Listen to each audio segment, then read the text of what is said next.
So here's an example of some software you can paper trade on. Earlier I mentioned Thinkorswim, and if you don't have TD Ameritrade as a broker, this is an easier solution. It's a free website, tradingview.com.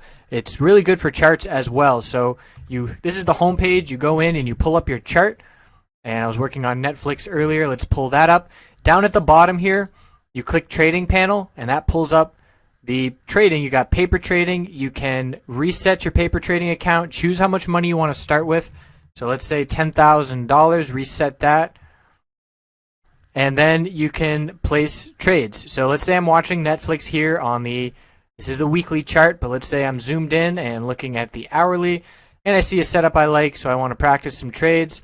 Create new order. You've got a market order you can fill out, the quantity, how many shares you want, where you want to sell at, your stop loss level. You got a limit order here. So let's say I want to buy 100 shares.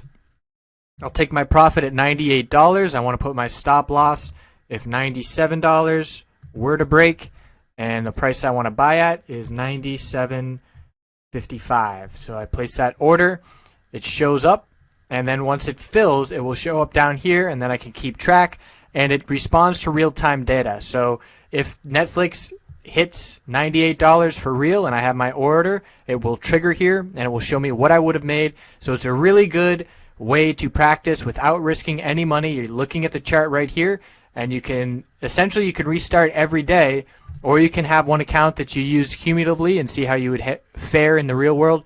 And it's a good way to practice and not risk money. So now we're going to move on to lesson number 2, which is establishing the trade plan, and that is the backbone of any successful, consistent trader.